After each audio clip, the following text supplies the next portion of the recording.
One mistake that we make most times is we want to immediately start making the 100 millions or the 1 billions, right? Coke didn't immediately start making 1 billion or how many billions we're making today, right? It started very small.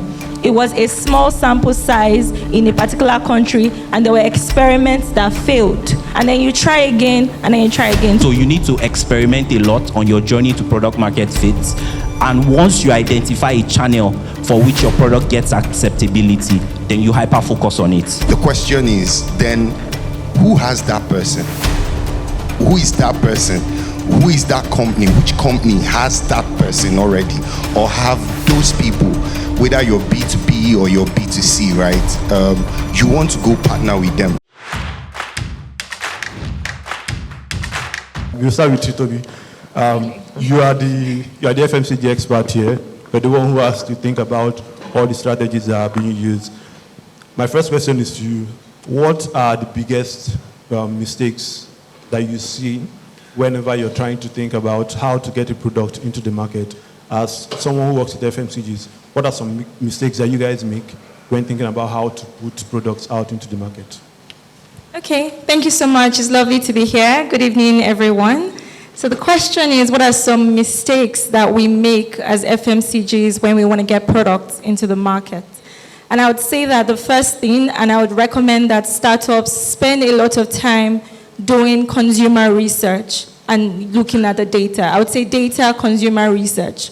It's very important for startups to adopt that method of spending more time doing extensive consumer research. So for us, we do consumer research, but sometimes what I've noticed is we limit it to a particular size group, right? So maybe we want to launch a product in the north, or we want to launch a product that's going to go everywhere, and then we limit the launch to the north. So you haven't tested it in different regions, you just go full scale and then you go and launch, right?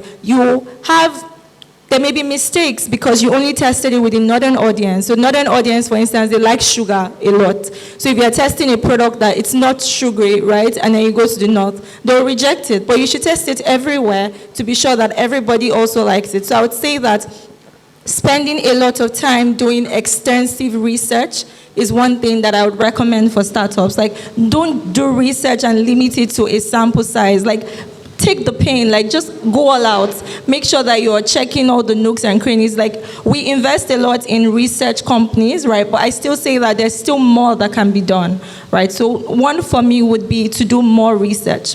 The second thing I would say is to ensure that you leverage data. Data is very important. Data is king, right? So I see that there's a way we look at data. It's closely tied to research, right? But there's a way we look at data, and sometimes we just look at it anyhow. You need to go into the nitty-gritty of the data. You need to understand, okay, what is affecting them in Ibadan? Or what is affecting them in Maiduguri? You need to understand the different locations. What is the peculiarity of these places? So data, I would say, would be the second thing. And the last thing I would say before I hand back to Gozie would be availability.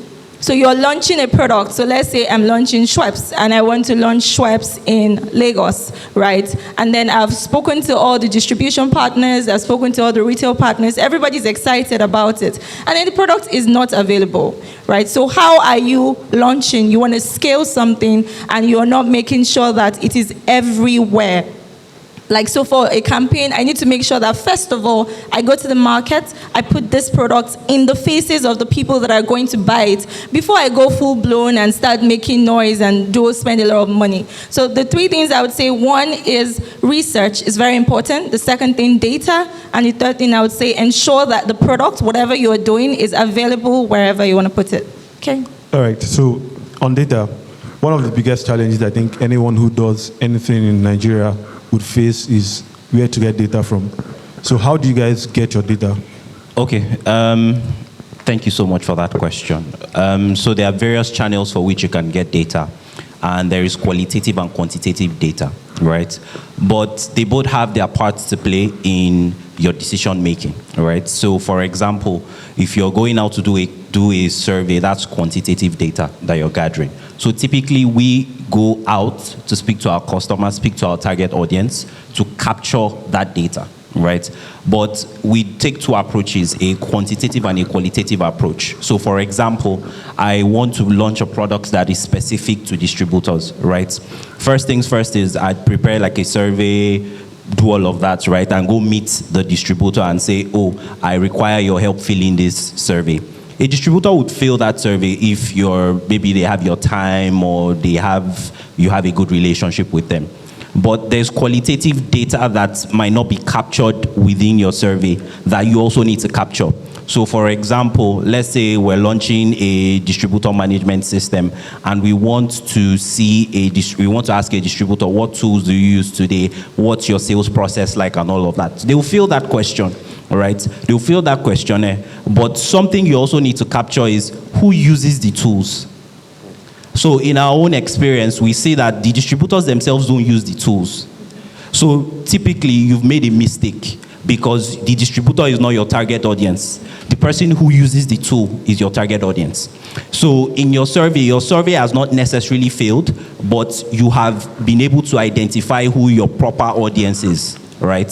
So we typically would go directly to the customer, go out in the field, send people out, go speak to the target audience, map out various areas in clusters and get this information.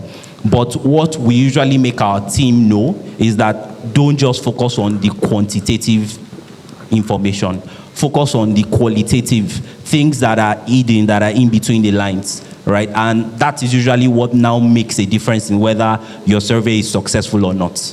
Because every other thing, you can get it from a report that is paid for. Right, so basically that's how we approach it. Thank you. Okay, so still on that, qualitative data is important, like you've pointed out, but I guess not everyone can do that. Right, what do I need to know, or in what frame of mind do I need to be in order to get the right qualitative data? What kind of questions should I be asking? How do I ensure I'm always asking the right questions? Okay, so it's about a mindset, right? A mindset that the questions you are asking will not necessarily give you the answers you require. That's the truth. So for example, I'm trying to think of a very good example. So let's say, for example, you want to know what is the best flavor for maybe a noodle, let's say a noodle brand, right? And you have 3 or 4 different flavors, right? And you then go out and give maybe, let's say, golden, maybe jollof noodle flavor, pepper soup flavor, and maybe crayfish flavor, right? You typically want to know, because you've brought those 3 products and say, oh, these are the top 3 flavors that I have. Can you try it out and give me your opinion? They will try it out, give you your opinion, but you should also be listening for a flavor that is not amongst that 3. Because you might have inherent biases that have fueled that development, and that might not be the right path. Then you can now have maybe you're just having a conversation with them and say, oh, what do you think? And they're like, oh, there's one flavor my child likes, or there's one flavor that I saw and I think it's a good idea. So a lot of times, beyond those questions that you've given them, it's for you to listen and have the right mindset that I might not always be right. Because typically when we're going to collect data, we always think that we're right. We usually have some biases.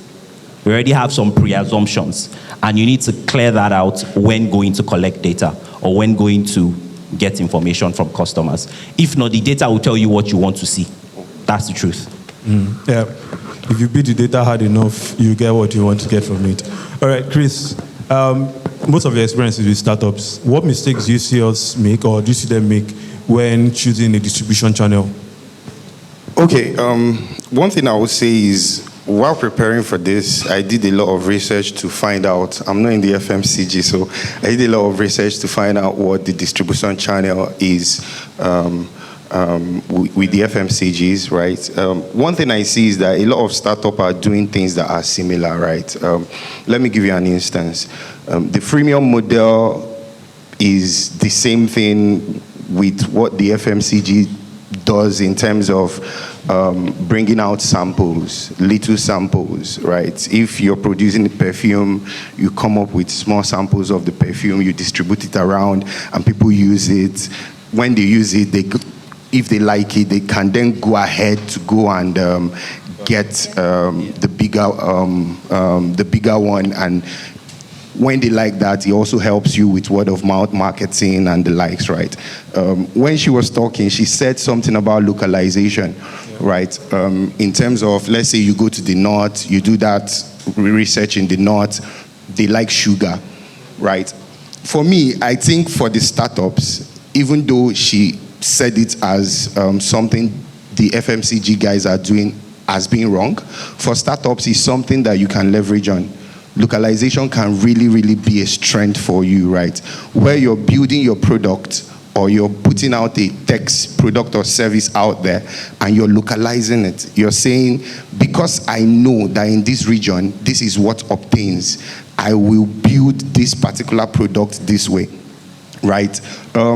One thing I've also seen is, yes, I speak to a lot of product managers in my role and a lot of people who lead product teams, right? And one thing they can tell you, they always talk about is the fact that, do I want to use off-the-shelf product or do I want to build something that will fit my own process, right? So how easy is your product to be able to customize it?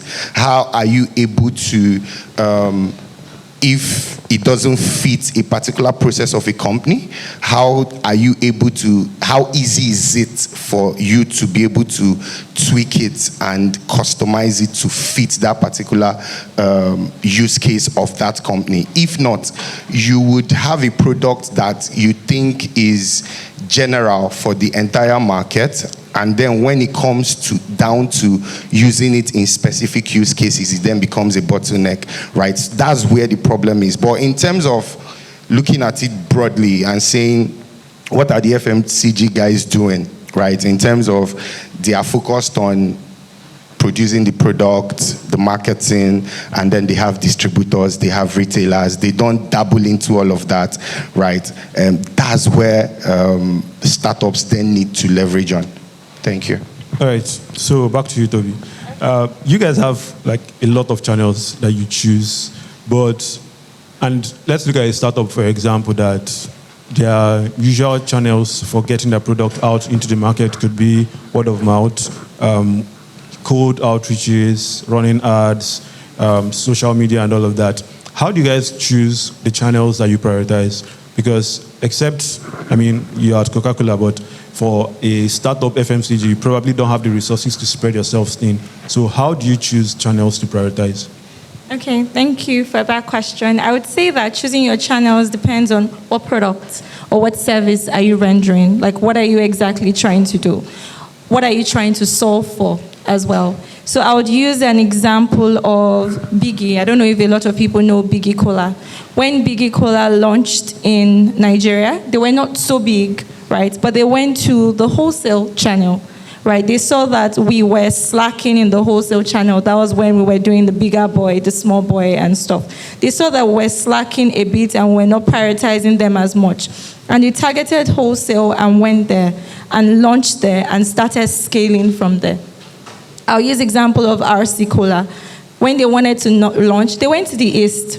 They saw that there was something, we were not doing regionalization, so they went to the East and they targeted the East and they launched in the East. You may not know them in Lagos, but if you go to the East, people in the East know them.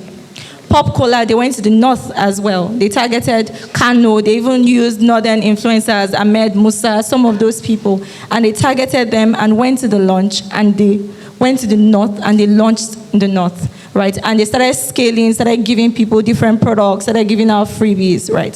So I would say that, what are you trying to solve? What problem are you trying to solve for? That's the first thing I would say. Because the problem you're trying to solve will determine where you go and how you launch. It will determine what approach that you go with, right? So that's the first thing I would say. You need to understand, you need to also see, okay, what is the challenge in the market? What is the loophole? RC Cola, Biggie, Pop Cola, they saw that we're not meeting the numbers. There's high demand in Nigeria. That's the truth. So you cannot cover everywhere, right? So they looked for what are our loopholes, what channels are our loopholes, and they went into those places that they believed were our loopholes, and they went to launch there, right, while we were slacking, and then we started strengthening our force later, right? So I would say, what problem are you trying to solve for? What is your loophole? Now, to come back to the question that he asked in terms of channels. So we leverage distributors, retailers. So you probably see a Coke bottle in every store that you go to. Maybe you walk around, you probably see retailers, they have Coke. You probably see the hawking channels, they have Coke. So you see us in almost every basket and almost everywhere that you go to, right? So that's one thing. So we use distributors, we leverage the retailers. But during COVID, we shifted the strategy because people were at home. Our retailers couldn't open their shops, right? So we needed to go online, and then we leveraged the e-commerce space, and we started leveraging grocery stores as well, and leveraging those kind of places, right? So I'll come back again. What problem are you trying to solve? Who are you trying to target? Who are you trying to meet with? You need to spend time to understand the people that you're trying to reach. So for instance, maybe you're, give me an example of a startup. Okay, OmniRetail. Okay, OmniRetail. OmniRetail is distribution still, so OmniRetail is doing distribution. So can anybody give me an example? Flutterwave. Okay, yes, okay, Flutterwave. So I like something that Flutterwave did. They got a list of companies and they registered them on, and they built like a store, like an online pop-up store, right, where you can buy merchandise. I think it was buy merchandise and buy those kind of things on their site.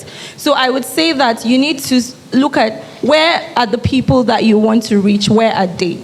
You need to spend time. You may not have money like FMCGs have money to spend on research, but you need to leverage your community of people, right? And you also need to leverage this community that you guys have here, right? And see how you can, okay, who are the people around your area that can use my products?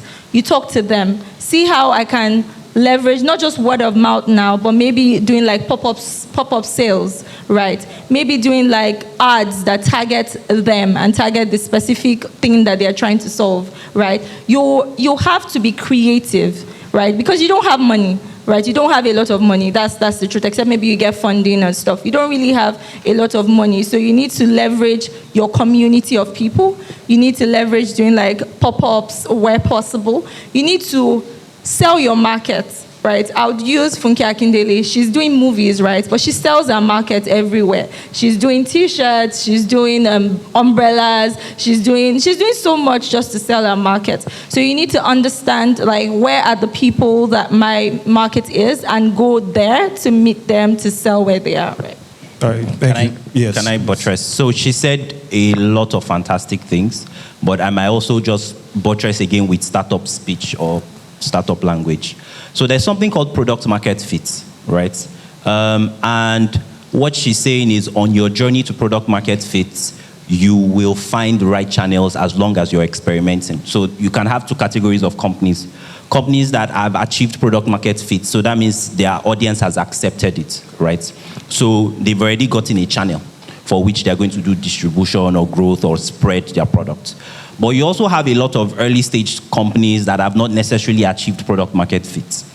Typically, you will experiment a lot to decide on or to finally know what channel works for you best. So you might have an idea and say, I'm sure like even the Biggie Cola team, before they even focused or hyper-focused on the wholesale market, they might have tried some very mini experiments to validate their assumptions. Because she said, who are you building for? Right? What product are you trying to solve? Or what problem are you trying to solve? When you know that, you would be able to have ideas of what channel to focus on. So let me give an example in FMCG terms and non-FMCG terms. So for example, in the FMCG space, you have several channels. You have the modern trade channels, which is like your ShopRite, supermarkets, and the likes. You have your Oreca channels, which is your hotel retailers, restaurants, cafes, and the likes. But you also have your traditional trade channel, which is your open market, your distributors, and the likes, right? If you notice, there are some products you will find more in the open markets that you won't find in supermarkets. And there are some products you'll find more in restaurants that you won't find in supermarkets. So for example, let me give you an example. Expensive cheese. So if you're buying expensive cheese or expensive wine, typically you won't find expensive wine or expensive cheese in your everyday supermarkets. You might find it in some high-end supermarkets, but majorly the distribution will go directly to high-end restaurants or cafes that need that product, right? Or to their suppliers. I don't know if that is clear. Yeah. Another example is, for example, another product you'd find in the open market that you might not necessarily find in cafes and all of that are maybe products that are very cheap or very ubiquitous that you need every day. So maybe, for example, a TomTom, right? Or I'm trying to think of something very ubiquitous or a Munchit and all. In a cafe, they won't give you Munchits as a snack. So you typically find it more in a open market with the distributor route, and you might also find it a bit in supermarkets. So when you're going out and you're like, I don't see this product in a supermarket, I see it more in the open markets because of who the target audience is. So the companies have already zeroed in that our target audience might not necessarily frequent this place, and it's not something that this distribution channel will want to sell. So they then focus on where they see their audience being. So you need to experiment a lot on your journey to product market fit. And once you identify a channel for which your product gets acceptability, then you hyper focus on it and push it and scale it as much as possible. Thank you. So maybe they are speaking a lot of FMCG language, right? One thing I would say is in this part of the world, in our startup space, a lot of people are averse to partnerships, but partnership is very, very good for you, right? When you've discovered who am I building this product for, the question is then who has that person? Who is that person? Who is that company? Which company has that person already, or have those people, whether you're B2B or you're B2C, right? You want to go partner with them. So Paystack did this fantastically well when they started, right? They're a payment platform, and they're partnering with e-commerce platforms like WooCommerce and the likes, right? These are the people who already have the merchants, right? Now you want to go and partner with them, because when you partner with them, it helps you put your product or your service in front of those people. So that's the experiment they are talking about. First, these are the people I'm solving this problem for. Then where are they? Someone must have them, right? They have to be with someone. And don't think about it, apart from partnership with people who have them, what about complementary products or services, right? Are there products or services that if I partner with them and we do, let's say, co-marketing, and we put ourselves out there, that it will help us? FMCGs do a lot of bundling also. How do you bundle your product and put them there and make sure that these people actually see it? Because that's what you want, right? If 100 people see your product and they are good fit, right? And let's say 50 of them buy from you, you want a channel that can then expose you to let's say 1,000 or 10,000 or thereabout, right? The question is, who already has the people I'm looking at, so that when I get on them or when I have a partnership with them, right, it exposes me to these people. And that confidence that they already have in the partner can also rub off on you. So I just wanted to say that to bring it on. Yeah, thanks, because you preempted a question I was going to ask him. So now, you kind of straddle the world between FMCGs and startups, which is why you're like a perfect guest. How do you think about partnerships? So, yeah, how do you think about partnerships? So, in my own experience, I think partnerships are an excellent way for you to grow. That's the truth. Especially in a country like ours, or even as a pre-product market fit company, startup, you need partnerships to be able to cut your costs. So you might not have a big budget, but your partner might have a bigger budget. Or if you and your partner come together, So when they say two become one, like literally, it also applies in businesses, right? So typically, a lot of people are averse to it because they don't know how to navigate it, right? Typically, if you're looking for a partner, like he has said, look for a partner that you can be complementary with, right? So for example, there's a startup that I've worked with in the past. I'm not going to mention names, sorry. But there's a startup that I've worked with in the past, and they were trying to scale their products, right? And it seemed like the only route was to do expensive advertising. But let me tell you what they did. They ended up partnering with communities and offering their service free, one-time free, to members of those communities for free. So the communities had a problem, and that startup could solve that problem. So what they did was partner with communities. So a community that has 5,000 people, 6,000 people, 10,000 people, and you offer your service first time, second time, third time for free to members of those communities. By the third, fourth time, they will start being paying members. Even if you don't get anything, at least you get 10%. And that is something, right? So partnerships are very key and very essential. And partnerships, like he has said, they are common in the FMCG space, right? It might not be obvious to you, but they are very, very common in the FMCG space. And they are a very short channel for you to grow. The only challenge might be identifying the right partner. So one thing you need to do is look at markets and products that are complementary to yours, and you can offer a very decent value proposition, because not necessarily that, you can see a Flutterwave and be like, a Flutterwave might be an ideal partner. But what are you also offering them? What benefit do they also get from your partnership?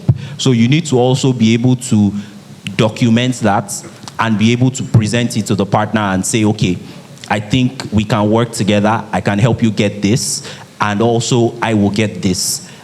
So typically, I would say partnerships are A1. You just need to navigate it properly. All right. I think that's just to summarize what you said. When you think of partnership, or when you're thinking of partnerships, they should be complementary, not competitive, complementary. Yeah. All right. So since everyone is preempting my questions, I was going to ask a question on community. They didn't get the questions. So I don't know how they're doing it. I was going to ask a question on community and tying it to new distribution channels. So you just mentioned how a startup had to go partner with communities, and communities are sort of a growing channel for startups, anyone actually, to get their products. What do you think is a problem when people see a new distribution channel? Why are they not always very keen on jumping on those distribution channels? Okay. So I think it's majorly a value play, right? So I see a new distribution channel. It's not been tried and tested before. Typically, as a company, as a startup, before I invest money in something or before I invest my time in it, I want to know what value I can get, right? So if I see something that hasn't been tried and tested, I might be a bit skeptical, right?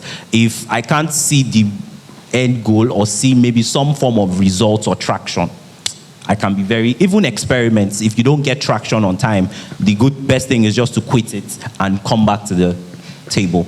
So you will always have people, or you always have situations where people will be a bit skeptical about jumping on a particular platform, because it's our nature, right, to be careful, right? But the thing is, you need to document your value proposition, right? So you need to be able to paint a picture for whoever you are partnering with or whoever you want to come to you, so that you can show value or show potential value. If people see potential value or see a route to their end goal, they will come. They might be skeptical, they might not offer a lot in the beginning, but even with whatever anybody has offered, if you can show, let me use Nigerian language, if you can show workings, or you can show doings, it will grow. Naturally, it will grow. So I'm sure many people that experiment, even with us, with many of our channels that we experiment with, or many of the experiments that we run, in running the experiment or in setting up the experiment, I have some form of expectations at the end. If after a certain period of time I'm not getting up to 10% of my expectations, I quit it. So, for example, we ran an experiment earlier this year for a new approach, especially in the business that I was running, or the business that I currently manage. And in the first 1.5 weeks, 2 weeks, we're not seeing results.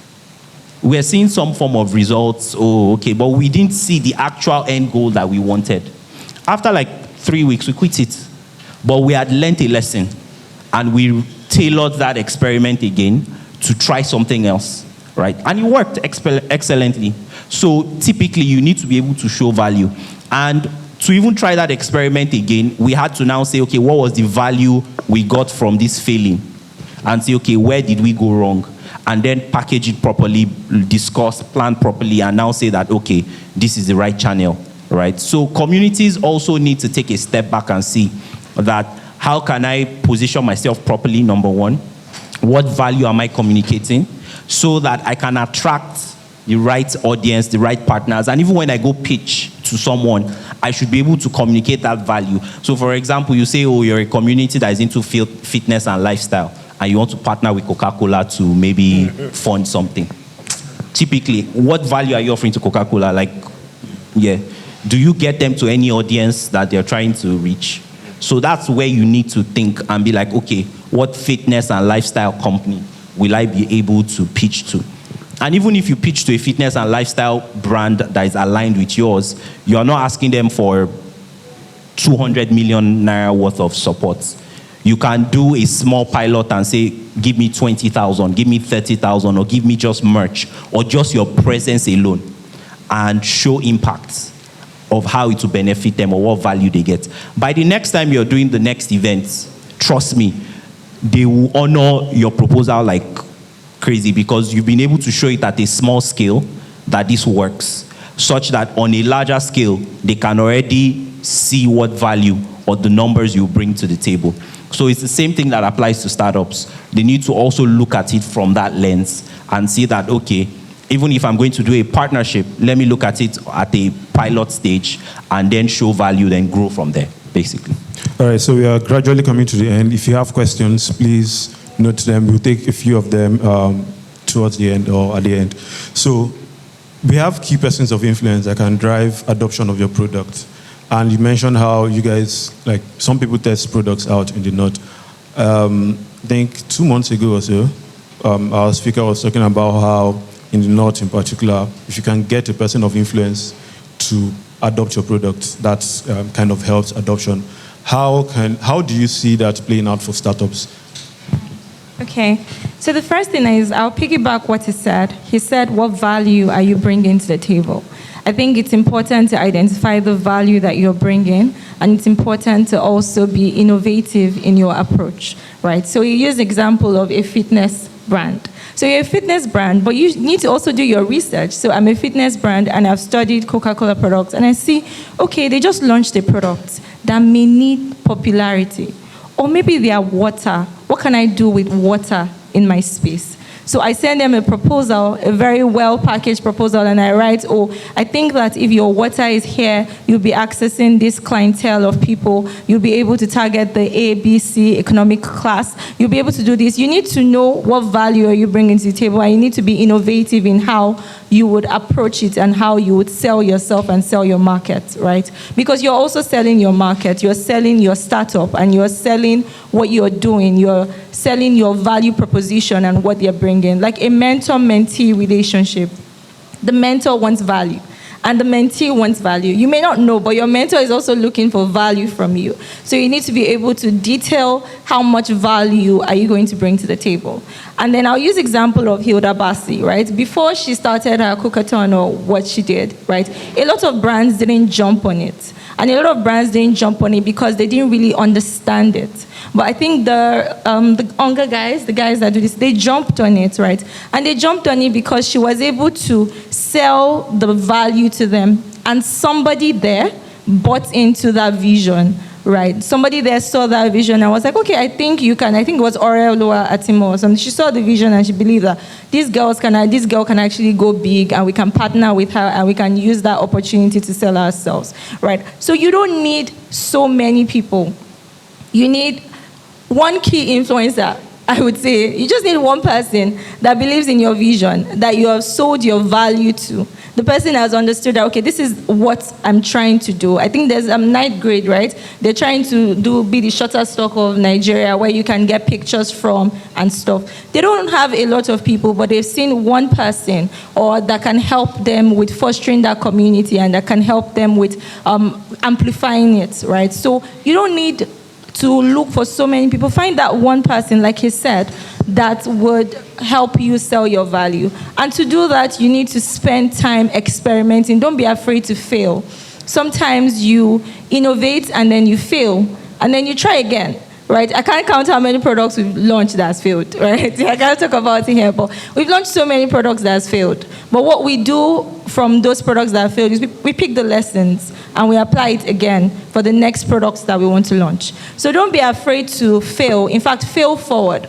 So like he said, do extensive research, highlight the different people that you believe would help your space. Look at partnerships that can help you. Like, we have a brand that is relatively new, like the premium spirits category. So we decided to be the sole distributor for Jack Daniels, Macallan, and some of those products in Nigeria, right? So you may not know, but it's a new space for us. Right, so that means that we're targeting the HoReCa channel. That's hotels, restaurants, and cafes. We don't have that strong network in the hotels, restaurants, and cafes. So we have to spend a lot of time visiting the places. So one of the things we do is we highlight the outlets, break them down into different categories. Okay, this one, tier 1, tier 2, tier 3. And then we go there, okay, what can we do in a tier 1 outlet? Who do I need to talk to in a tier 1 outlet? It could even be the manager of the space. Maybe the manager of the space, and I come there and I sell it to him. See, I have this premium spirits drink, right, and I want to bring it to Nigeria. Can you help me drive awareness? Okay, I'll just give you one bottle. You shouldn't be afraid to sample those kind of people as well. So you sample them, you buy them one perfume or one premium spirit, you put it on their table, taste it, you like it, and then you give it to them, they taste it, they like it, and then they become marketers of it for you. Right, so you need to be able to identify those kind of people, and you cannot identify them by not attempting to fail. You'll fail a lot, in fact. You fail a lot. There are people that you go to, they'll just collect your drink, they'll not give you anything, and then they'll go away, right? So you need to know that those kind of people exist as well, right? So I'm just using the premium spirits as an example because it's something relatively new for us as well, right? So going into those, you need to be strategic in the places that you're going to. So I'm going to target hotels, restaurants, cafes, because that's where consumption is. I'm going to target going to the modern trade outlets because that's where consumption is happening, right? And I would look for key people in these places that can help me and that can foster it. I know people use influencers a lot, but I would say that you need to also be careful of the kind of influencers that you bring on your brand. So you may want to use an influencer to sell your product. Maybe you have a perfume, or you have photo albums that you're trying to sell, like a link to photos. You need to be careful the kind of people that you're partnering with as well. You need to check their profiles. You need to do your research as well, right? That would really help, and that would really just guide your approach as you go. All right. Chris, you want to add to that? Yes. So one thing I would say is, as every business is looking to make money, reduce cost, or gain market share, right? That's the three things they are trying to do. And if you speak to any average CEO, they will tell you that this is what is topmost on their mind. So anything you're bringing to their table, if it doesn't help them do any of this thing, right, you're speaking Spanish or French, what you're saying won't go, right? So if your own startup, you're pitching it to them as a complementary product, or you're asking for partnership, don't just do it based on, oh, we are buddy, I know you now, just help me now, my guy, and all of that. No, talk about real value. How do you help them get more market share? Right? How do you help them do that? If you can show that today, I'm sure the CEO himself, after reading that, would call you and say, let's talk. How do you help us do this? Or you show them how you help them make more money. I'm sure they want to have a meeting with you, right? But if you can't do that, then it's all vibes and inshallah, like they say, right? Nobody will want to do any business with you just because they like your face. It's because they want to really make money. And then your point of entry, don't make it. He said something that when you go for those kind of partnerships, you should not ask for the highest. Ask for something little, both for the partners and even for your customers. How easy is it for them to get on your product, right? If I'm registering on a platform and there is an issue, and I have an issue, one of the things I do is I'll wait and see if anybody calls me. Nobody calls most times. Nobody will call you, right? For weeks. And you're like, is this not important to these guys? Like, am I not an important customer, right? You need someone to be there. Someone is registering and the person gets somewhere and is stuck. And within minutes, someone is calling them and saying, oh, we saw that you started a registration and you stopped here. What happened? How can we help you? What can we do to make sure that you finish that, right? I will always use Paystack as an example, right? So with Paystack, when they started, you could see that even if you are someone selling weave on and all of that, it was very easy for you to get on their platform without an upfront payment. You don't need to pay anything to get on it. Just plug it in, and then there is that pay as you go formula where as you're making money, then you're paying for it, right? Make it easy for people to use your product. And then when you're going for partnership, like I said, I'll keep saying that everywhere I talk to people, I always tell them, make sure you're selling value. And what's the value? How do you help that particular business? Yes, they have your customer. You're telling them, if you bring me in as a partner, right, it means you're sidelining your competitor in this area. You're offering more value in this other area that will make customers that are even on their own platform look at you again and say, oh, this guy gives me extra this, right? And that's how you can go. Yes, at the point when you start doing that, it can then become cosmetic. What I mean is that other competitor can go and look for someone else that can offer what you are bringing to the table, or they can offer it themselves, right? When the airline started giving meals, it was to get people on their side, right? But now, when you fly any airline, you expect it. It's no longer something any airline will come and tell you, oh, come and fly with us, we'll give you food. No, it's cosmetic right now. It's no longer something valuable. So you think along that line, but the real thing is you need to move your product or your service. Who is that partner you can lash on and make sure that you move your product or your service? Can I quickly come in? Okay. Okay, I was just going to use an example of GT Bank. I'm sure we all remember, or maybe some of us remember, when they started, they targeted students. It was very simple. They went to the campuses. They didn't do what Zenith Bank did. Zenith Bank, on the other hand, said you must have a minimum of 50,000 or something for you to open an account. GT said, students, come, 0 naira, come and open an account. It was very simple. They were offering the students value.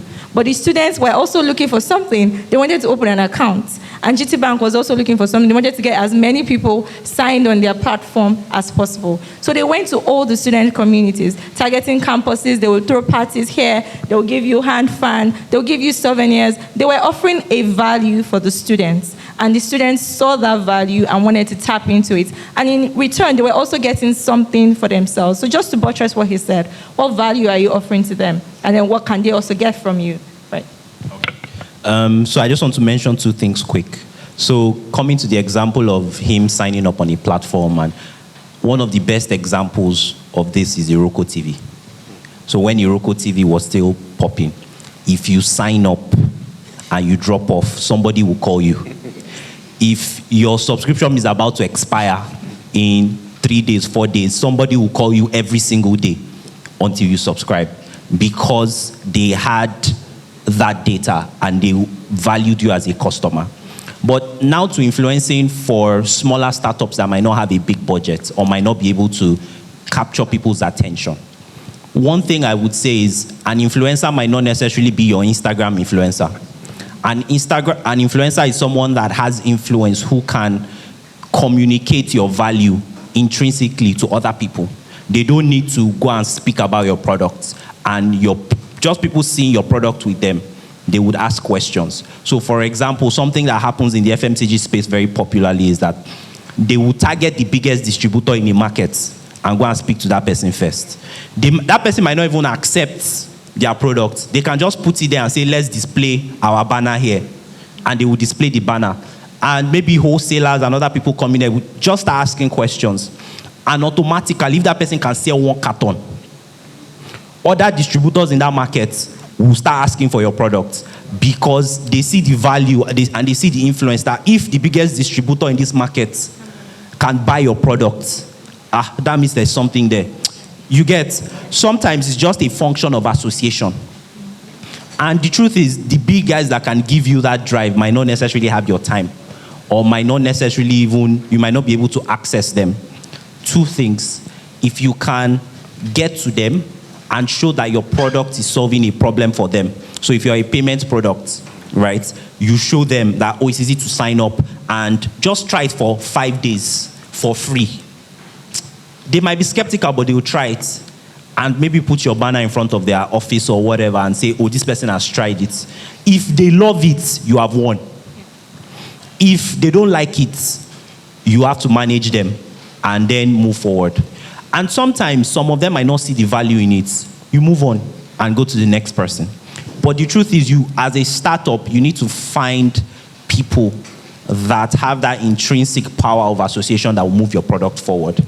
In the tech space, it can be a thought leader. For example, you can come and meet Chigo and he tries your product and he writes on his WhatsApp that, this product is good. Or you can just tell him to write it on his WhatsApp and he has a good audience, he has a good network. Other people from his network will try your product. That's influencing. It doesn't necessarily have to be a big influencer per se. So we also need to think outside of the box and look in our communities. If you have 10 influencers like him, you're blown, you're good, and they love your product. Their network is enough to actually get it out there. So that's an approach that smaller companies should also look at when looking for influencers or when trying to use the influencer channel to move their product forward. All right, so we just take 4 questions. So each row gets 1 person. So who shall I send? Okay, Joseph. Hi, good evening. My name is Joseph. I write very short. I want to ask the person from CocaCola. So since you spoke about like influencing, I know when you're trying to market, how do you determine the right channel? Because you spoke about how some people went to the regions to market, and some people use influencers. When you are at the back end, what are those considerations for like where to market? Whether it's social media, e-commerce, TV. What are those back end thoughts? And then close to that, I wanted to ask was about pricing wars. Now we are in a economic, higi-haga situation whereby people are like, we need a cheaper idea. When it comes to pricing in an economy like this, how do you guys decide and say, if you raise our price by 400 naira, everybody will look at Pepsi and say, no, we'll buy Coke instead because we just like the unique feel. But then you know that pop cola is half your price. So how do you do that kind of mathematics there? Like, do we raise it? They will buy us anyway. I mean, we are still the best. Or you like, let's keep it down. Everybody's down to, thank you. Okay, thank you so much, Joseph. So I would say that in terms of channel strategies, how do we go? We categorize it actually. We have the products that we consider as affordable, and we have the products that we consider as premium. And also when we want to bring a new product into the market, we try to see where do we want to place them. So for example, an affordable product for us would be glass Coke, right? You want to make sure that that is available everywhere. So for that, we're targeting the retail stores close to you, the distributors around you, every shop close to you, you want to see a glass bottle there. We also have products like Schweppes that we tag as premium. So for products like that, we're like, okay, I don't want to take it everywhere. I want to take it to like the premium outlets, like the modern trade outlets. I'm just using an example, it's not yet. I want to take it to like the modern trade outlets, and I want to put it on the shelf so that people can see it. I only want it to be sold in the HoReCa outlets. I only want it in hotels, restaurants. I only want the high-end people to have this product. That's what. So we categorize the different products. So we have, let's say, about 50. I'm exaggerating, but we classify each of these products, and we determine what strategy do we want to use for each of these products.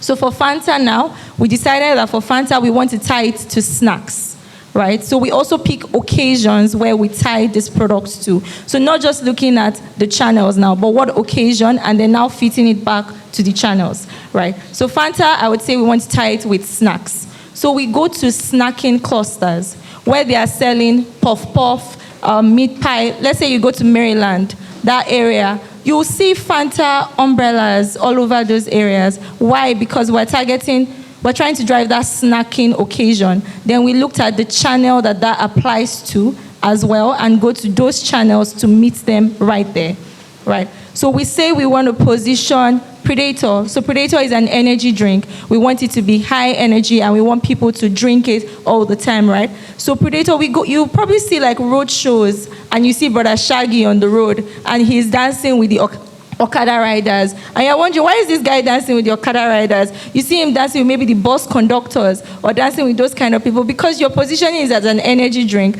These people need energy to function. Your conductor needs to shout, hey, he needs to shout for you to come to work. So you go there and you target those people. So two things we do, we leverage, okay, what occasion are we trying to solve? What occasion? Maybe Coke with meals. Now we want to drive Coke with meals, so we're looking at that. We want to drive Schweppes with socializing on the beach or something, so we're looking at that, right? What occasion? And then what channel fits into the occasions that we're trying to meet? So for Coke now, we're saying with meals. So we say we want to go to Bookers. So Bookers are like your local restaurants that you see on the road. So we want it to be that your Coke bottle is on that table and your driving association when you come into the outlet to eat. So depending on, so two things I said. One is we class it based on the segment. Are you affordable? Are you premium? Right? And then we determine what channel. Then we also look at the occasion and we look at where are the places that we would get these occasions solved for, right? And then we go there and we target them. So that was to answer the first question. The second thing as regards price wars, the truth is there would always be price wars. Inflation is going to continue to go up, right, until we find a solution, but it's going to continue to go up. FX is going to continue to go up in Nigeria. So you need to care about your bottom line because you're a startup founder. So you need to care about, am I going to make money? Am I going to be able to pay all these people that I've employed? Or am I going to send them to the streets? Right? So you need to care about that. And you need to look for what products do I have that can make money for me? And what product do I have that I can just leave? It doesn't have to make money for me. It should just be there. So what we are doing, for instance, is with glass. Not everybody can buy a 400 naira bottle of Coke, a plastic Coke, or a plastic Sprite. Not everybody can buy that. But you'll see that people are looking for glass because glass is at 200 naira or 250 naira. So you look for a product that can fit into that category and you leave it there. So if you have that mindset, you are not competing when other people are racing and increasing their price or they are not increasing their price. You know that I have a fighter product that would stay at this price point for me. And I have another product that would make money for me. Right? So you classify them based on, okay, what will make money for me? What will not make money for me? There are some products that you don't make money on. For instance, water is not profitable. Most people, you don't make money on water because you drink water. And most people even would prefer to drink pure water or another water that is not your brand. So you know that your water is just there to be front-facing. I have water. I want water to continuously be in front of you. But it's not making money for me. So I will not stress myself about that. I would put more focus on the products that would make me more money, like the premium spirits, like maybe like the Schweppes, products like that, and then continue to make the other products relevant so that they can fight for me in the market. Because at the end of the day, you want to continue to be relevant. So you don't want to increase your prices and then you're not relevant anymore. You want to have a product that is relevant for you at every point in time. All right, so I'm lumping everyone here into one group. Sorry, okay.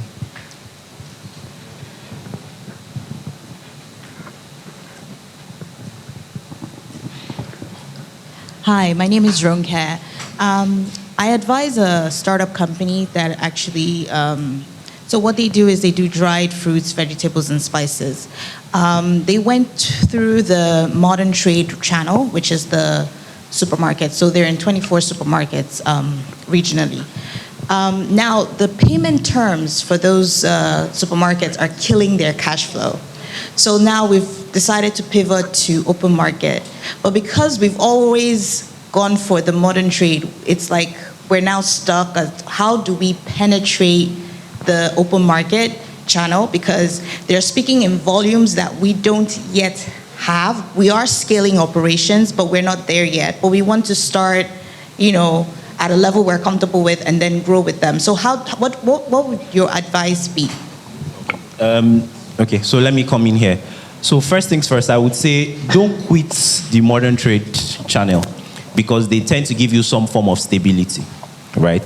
In terms of expected revenue, you can basically sort of have an idea of projections that, okay, maybe depending on your payment terms, that in 28 days, this lump sum will come, right?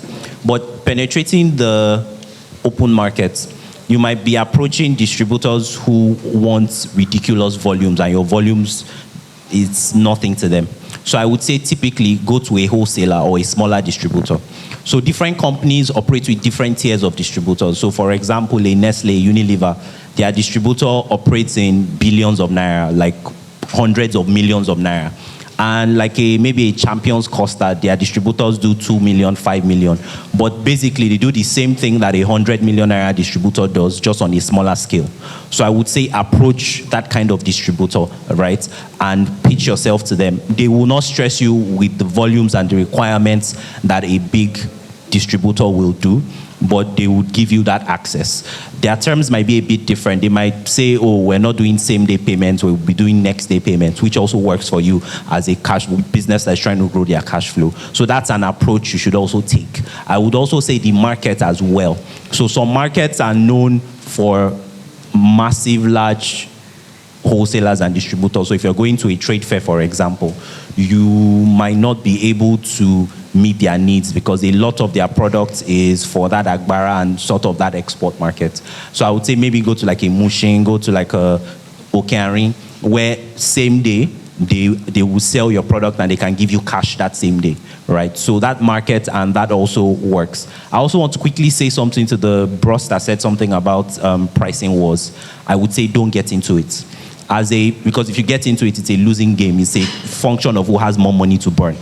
So in a situation, I've sold startup products before. So for example, I went to pitch a product to a customer, and we've done demos, customer loves it, and customer says, oh, your competition is giving me at $8 or $6 per user, and you're giving me at $10 per user.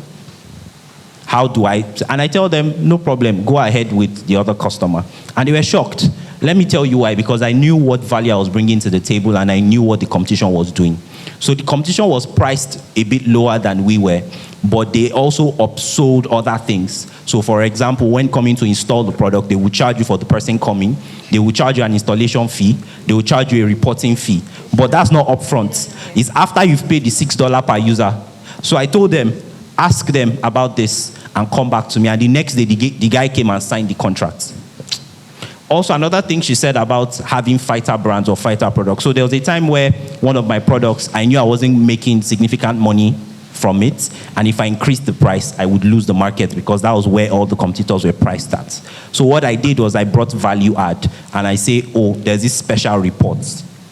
If you see this report, it would do XYZ for you. And I charged $2 per, I can't remember the exact amount, and that scaled. It was something that was available with that product, but we offered a value add. It wasn't just gimmicks. We had seen that they had a particular need, and we then offered that as a way to make money. So it wasn't something where I'm forcing you to buy it, but I'm saying that try it, see it. It makes sense to you, right? Then pay $1 per user for this, or pay $2 per user, and from there you're able to now make more money and be competitive. All right, so, sorry, your spot here is taken. One more person here.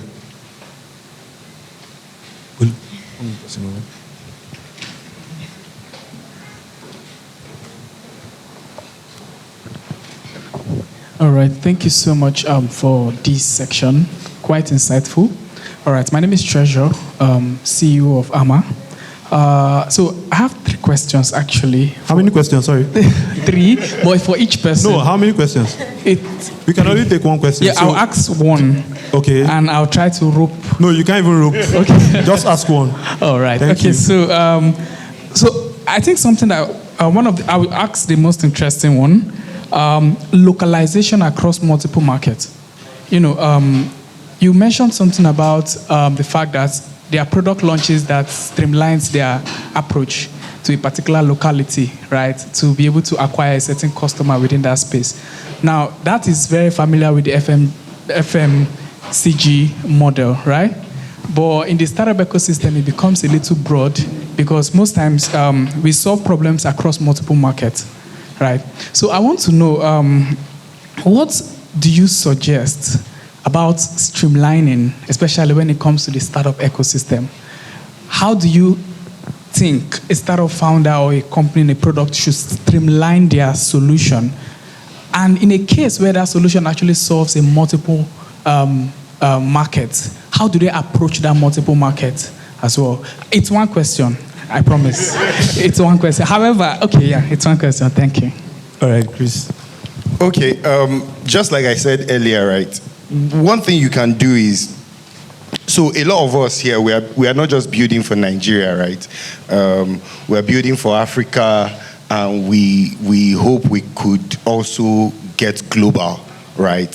So when you're doing your research and you find out that there are peculiarities in different, so let me give you an instance. Say you're building a biometric capture solution, right? A solution that helps governments to capture data of their people, right? Let's say in Nigeria there is a particular peculiarity, right, where, let's say, you have to use fingerprint, and in, let's say, Ivory Coast or any other country, you have to use your face, right? Is there a way you can build the product where you can tweak it, right, without having to go back to that customer and say, let's go and change the code, let's go and, where you've already thought about it, you've done your research. Remember, we started with do extensive research to find out what obtains locally. So I'll give you an example from my research of Coca-Cola, right? I know we all say Coca-Cola tastes different in different regions, right? Could this be because of that kind of localization they are trying to achieve? Recipes and all of that. Yes, there's the original recipe, but how then do you localize it, right? Do you build the software in a way that if I'm from Ghana and I want to use it, I can change it to the use case of Ghana without having to call you again or contact you again for you to do an upgrade? One of the ways that the HR softwares got into Nigeria, into selling to Nigerian companies a lot, before you had the likes of Seamless HR and the likes, right? You had SAP, Sage, and all these guys selling their HR software into Nigeria. But once you buy it, it then becomes very difficult to customize it, to make it fit your own use case. It's very expensive, and apart from the fact that it's expensive, you have to call and mail, and is a very big bottleneck. So if you have a Nigerian company that comes to you and say, I know what your use case is, I've built your use case, it's easier. You can get into that and say, oh yeah, you understand what this is. So wherever you want to scale, the question is, ask question, do your research and find out what is the use case there, right? You might have the primary solution, but how do you then tweak it to make sure that wherever, in whatever region someone is, they can just tweak a button and all of that, and they are still able to use the software.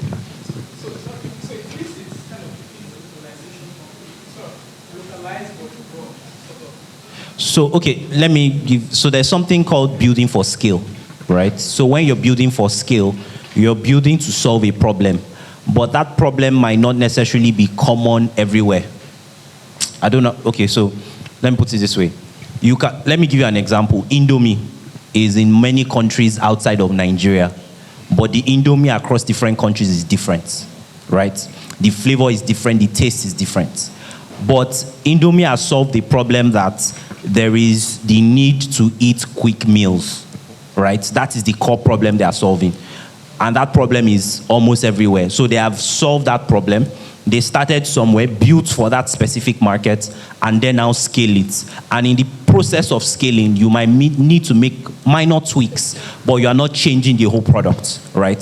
So in the drive for growth, you might need to tweak your product, but not significantly. I don't know. So especially if you're now building products, don't just build a product that can only fix problems in Oshodi or in Maryland. In some countries, like in the US, for example, there are people who build such companies and such products because their economy or their market alone allows it. So, for example, people can do niche pet food that only maybe cats of a particular breed can eat. That is a super niche product, but their economy allows it, and they can be making millions of dollars every year. But as a Nigerian, you want to build a product that is only in Lagos that it can be used, or only in Maryland. You'd want to build a product or with a problem that solves this for many people so you can scale. And that's why investors will first look at, can your product scale? The problem you are solving, is it only a Nigerian problem, right? If it's a Nigerian problem only, it's fine, right? But typically, you won't be able to go outside of Nigeria. And that's when you now start seeing companies come up with verticals or other parallel businesses to solve problems in other locations because they want to scale. So when you're thinking of your startup, think about scale as well, and think about, does this problem, or is there this type of problem in Egypt? Is there this type of problem in Cameroon? So that you can now say, okay, if I'm trying to now build a product or a company that endures, that grows to like an Apple-sized company or a Microsoft-sized company, I can think about it from that perspective and not just only Nigeria. Another example, right, that just came to mind is, so say you're building a payment platform, right, and in your KYC process, in Nigeria, people need to bring some certain documents, right? It might be different for Ghana, right? If you are adamant and you say, no, those are the documents you need to bring, you'll be in problems, right? So how do you then think about that and say, how do we incorporate what Ghana needs to? I'm just giving that example, right? But that's how to think about it. But first, just like we said earlier, doing thorough research to actually find out what obtains in that region will help you in whatever way you choose to solve the problem. Okay, I would just say that, what's your goal, right, for the product? So Coke, for instance, the goal was to refresh the world, to refresh.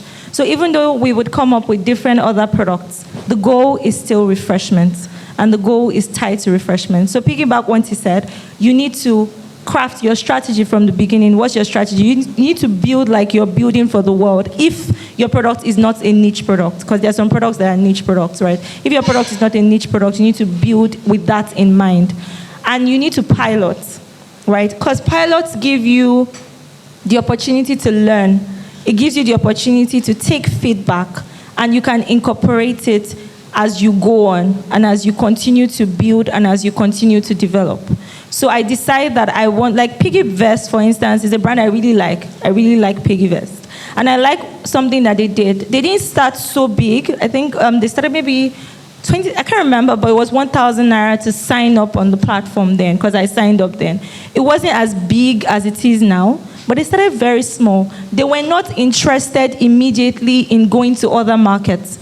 They were not interested immediately in spending heavily on advertising. They were not interested immediately in doing that. They were just interested in the problem they were trying to solve.